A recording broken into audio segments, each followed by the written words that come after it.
ఒక steel city వస్తుంది.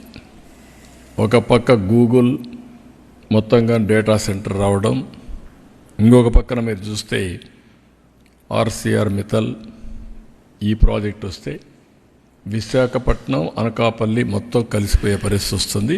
One of the best project ఇది కూడా రాబోతుంది.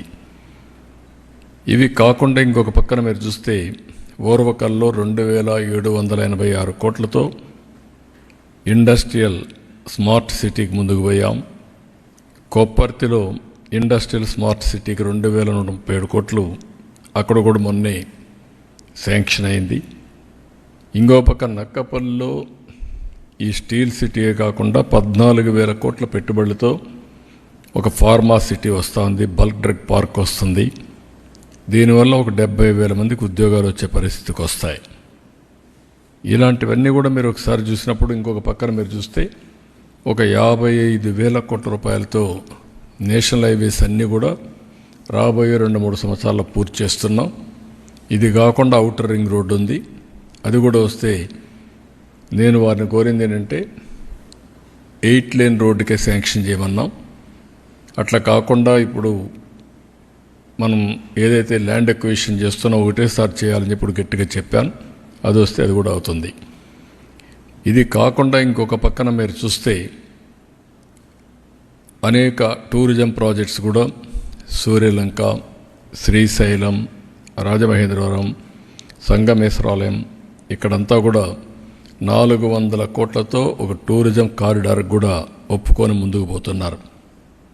ఇవన్నీ చూసినప్పుడు నేను మొన్న అందుకే మీటింగ్లో చెప్పాను, డబుల్ ఇంజిన్ సర్కార్, డబుల్ ఇంజిన్ గ్రోత్. ఎగ్జాక్ట్గా అదే జరుగుతూ ఉంది.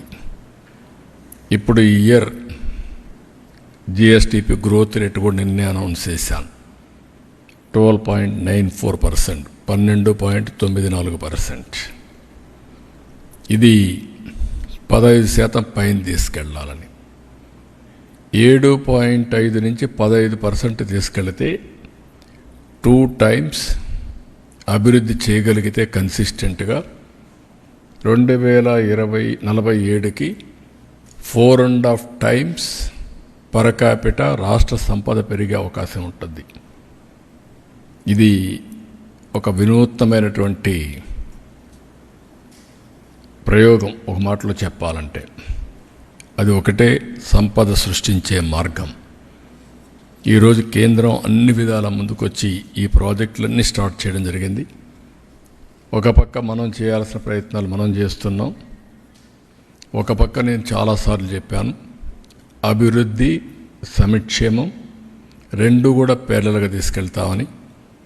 అభివృద్ధి జరగాలి, డెవలప్మెంట్ వల్ల సంపద సృష్టించబడుతుంది, సృష్టించిన సంపద వల్ల ఆదాయం పెరుగుతుంది, పెరిగిన ఆదాయం వల్ల మళ్ళా కొంత డబ్బుల్ని అభివృద్ధి ఖర్చు పెట్టి ఎక్కువ డబ్బుల్ని మన సంక్షేమానికి ఖర్చు పెట్టే పరిస్థితి వస్తుంది.